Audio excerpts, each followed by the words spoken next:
Hi hello welcome back to ಮೇಘನಾ vlogs. ಇವತ್ತಿನ video ಏನಪ್ಪ ಅಂತಂದರೆ, ನೀವೇ ತಮ್ಲೈನಲ್ಲಿ ನೋಡಿರ್ತೀರಾ, ರಾಯನ ದರ್ಶನಕ್ಕೆ ಹೋಗ್ತಾ ಇದ್ದೀವಿ. ಸಡನ್ನಾಗಿ ಪ್ಲಾನ್ ಆಗಿದ್ದು. ನಾವು ಮನೆ ಬಿಟ್ಟಿದ್ದು ಮಧ್ಯಾಹ್ನ 1 ಗಂಟೆ ಆಗಿತ್ತು. ಊಟ ಮಾಡಿರಲಿಲ್ಲ. ಮನೇಲಿ ಊಟ ಮಾಡ್ಕೊಂಡು ಕೂತ್ಕೊಂಡ್ರೆ ಲೇಟ್ ಆಗಿಬಿಡುತ್ತೆ ಅಂತ ಹೇಳಿ ಅಲ್ಲೇ ಹೋಟೆಲಲ್ಲಿ ಕೊಡಿಸ್ತೀನಿ ಬಾ ಅಂತ ಕರ್ಕೊಂಡೋದ್ರು. ಅಲ್ಲಿ ಊಟ ಅಂತೂ ಒಂದು ಸ್ವಲ್ಪನೂ ಚೆನ್ನಾಗಿರಲಿಲ್ಲ. ಎಲ್ಲ ಹಾಗೆ ಬಿಟ್ಬಿಟ್ರು. ನೂಡಲ್ಸ್ ತೊಗೊಂಡಿದ್ರು ನನ್ನ ಮಕ್ಕಳು, ಎಲ್ಲ ಹಾಗೆ ಬಿಟ್ಬಿಟ್ರು. ನಾನು ಮಶ್ರೂಮ್ ಫ್ರೈಡ್ ರೈಸ್ ತೊಗೊಂಡಿದ್ದೆ, ಒಂದು ಸ್ವಲ್ಪನೂ ಚೆನ್ನಾಗಿರಲಿಲ್ಲ. ಆಮೇಲೆ ಹಂಗೆ ಟೀ ಕುಡ್ಕೊಂಡು ಹಾಗೆ ಹೋದ್ವಿ.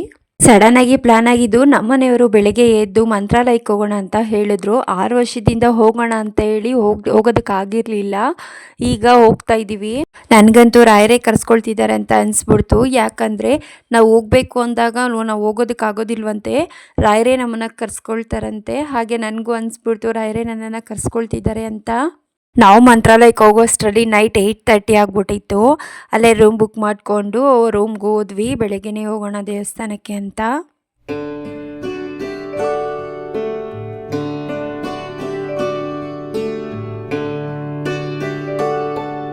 ನಾವು ಬೆಳಗ್ಗೆ 4 ಗಂಟೆಗೆ ಎದ್ವಿ. ಗುರುವಾರ ರಶ್ ಇರುತ್ತೆ ಅಂತ ಹೇಳಿದರು. ಆದರೆ ಅಲ್ಲಿ ನೋಡಿದ್ರೆ ಬಿಸಿನೀರೇ ಬರ್ತಾ ಇರಲಿಲ್ಲ. ಕೇಳಿದ್ರೆ 5:45ಕ್ಕೆ ಬರುತ್ತೆ ಅಂತ ಹೇಳಿದ್ರು. ಸರಿ ಅಂದ್ಬಿಟ್ಟು 5:45ಗೆ ಎದ್ದು ರೆಡಿಯಾಗಿ ದೇವಸ್ಥಾನಕ್ಕೆ ಹೊರಟ್ವಿ.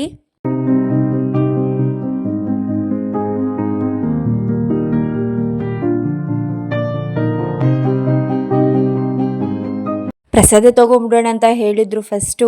ಯಾಕಂದರೆ ಕಡಿಮೆ ಜನ ಇದ್ದರು. ಮತ್ತು ದರ್ಶನಕ್ಕೆ ಹೋಗಿ ಬಂದಮೇಲೆ ಜಾಸ್ತಿ ಜನ ಇರ್ತಾರೆ, 2 ಅವರ್ 3 ಅವರ್ ಆಗುತ್ತೆ ಅಂತ ಹೇಳಿದರು. ಫಸ್ಟು ಪ್ರಸಾದ ತೊಗೊಂಡ್ವಿ. ಫೈನಲಿ ನೋಡಿ ಪ್ರಸಾದ ತೊಗೊಂಡು ದೇವಸ್ಥಾನಕ್ಕೆ ಹೊರಟ್ವಿ. ರಾಯರ ದರ್ಶನಕ್ಕೆ ಹೋಗುವ ಮೊದಲು ತಾಯಿ ಮಂಚಾಲಮ್ಮನ ದರ್ಶನ ಮುಗಿಸ್ಕೊಂಡು ರಾಯರ ದರ್ಶನಕ್ಕೆ ಹೋಗಬೇಕಂತೆ. ಯಾಕಂದರೆ ರಾಯರ ಮಂತ್ರಾಲಯದಲ್ಲಿ ನಿಲ್ಲಿಸ್ಬೇಕಂತಂದರೆ ತಾಯಿ ಮಂಚಾಲಮ್ಮನ ಕೇಳಿದ್ರಂತೆ. ನಾನು ಇಲ್ಲಿ ಇರಬೇಕು ಅಂದ್ಕೊಂಡಿದ್ದೀನಿ, ಇರಬಹುದಾ ಅಂತ ಕೇಳಿದ್ದಕ್ಕೆ ತಾಯಿ ಮಂಚಾಲಮ್ಮ ಅಪ್ಪಣೆ ಕೊಟ್ಟಿದ್ದಕ್ಕಾಗಿ ರಾಯರು ಅಲ್ಲಿ ನಿಲ್ಲಿಸಿದ್ದು. ಆಗ ರಾಯರೇ ಹೇಳಿದ್ರಂತೆ, ನನ್ನ ದರ್ಶನಕ್ಕೆ ಬರುವ ಮೊದಲು ತಾಯಿ ಮಂಚಾಲಮ್ಮನ ದರ್ಶನ ಆಗಬೇಕು ಅಂತ.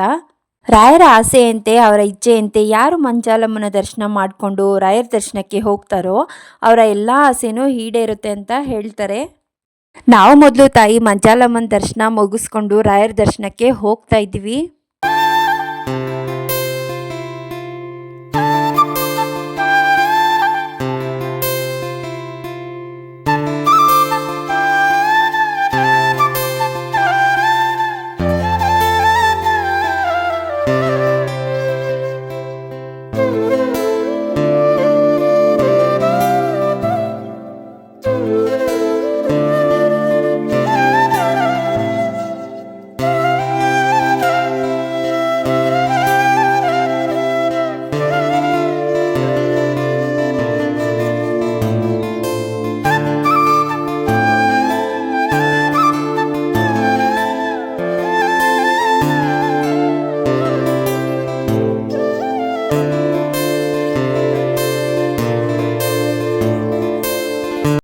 ರಾಯರ ದರ್ಶನ ತುಂಬ ಚೆನ್ನಾಗಾಯಿತು. ರಾಯರನ್ನ ಕಣ್ತುಂಬ ನೋಡ್ಕೊಂಡು ಬಂದ್ವಿ. ಆದರೆ ವಿಡಿಯೋ ಎಲ್ಲ ಹಿಡಿಬಾರ್ದು ಅಂತ ಹೇಳಿದರು, ಅದಕ್ಕೆ ವಿಡಿಯೋ ಮಾಡ್ಕೊಳ್ಳಿಲ್ಲ.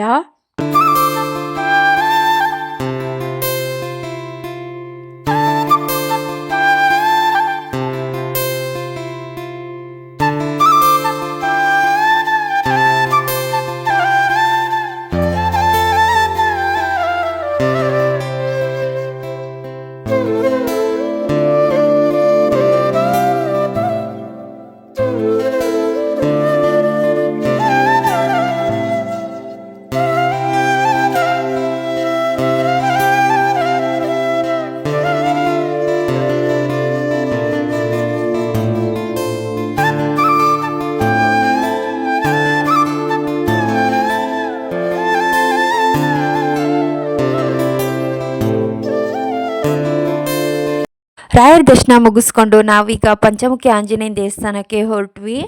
ಹಾಗೆ ತುಂಗಭದ್ರಾ ನದಿಯಲ್ಲಿ ನೀರೇನು ಅಷ್ಟೊಂದು ಇರಲಿಲ್ಲ, ಹಾಗೆ ವಿಡಿಯೋ ಮಾಡಿಕೊಂಡೆ.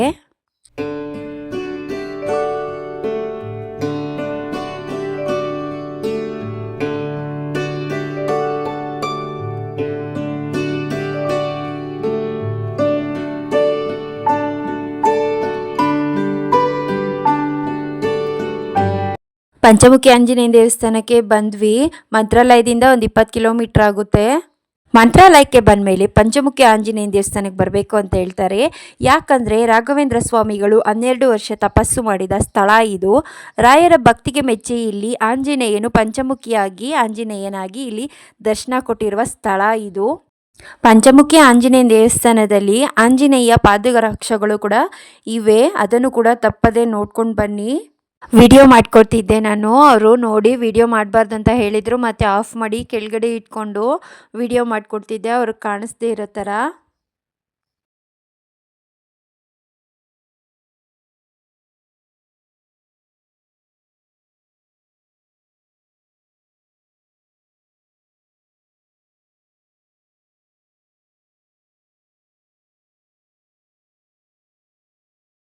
ಇದು ಹಾಸಿಗೆ ದಿಂಬಂತೆ. ಆಂಜನೇಯ ಸ್ವಾಮಿ ಇಲ್ಲೇ ಅಂತೆ ಮಲಗ್ತಾ ಇದ್ದಿದ್ದು.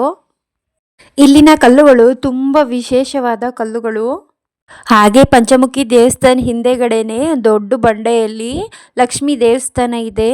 ರಾಯರು ಬೃಂದಾವನಕ್ಕೆ ಹೋಗುವ ಮೊದಲು ತಾಯಿ ಲಕ್ಷ್ಮೀದೇವಿಯ ಅಪ್ಪಣೆಯನ್ನು ಪಡೆದುಕೊಂಡು 12 ಶತಮಾನಗಳ ಕಾಲ ತಪಸ್ಸು ಮಾಡಿ ರಾಯರ ಭಕ್ತಿಗೆ ಮೆಚ್ಚಿ ಆಂಜನೇಯ ಸ್ವಾಮಿ, ಪಂಚಮುಖಿ ಆಂಜನೇಯ ಸ್ವಾಮಿ ಬೃಂದಾವನಕ್ಕೆ ಹೋಗಲಿಕ್ಕೆ ಅಪ್ಪಣೆಯನ್ನು ಕೊಟ್ಟಿರುವಂತಹ ಸ್ಥಳವಿದು.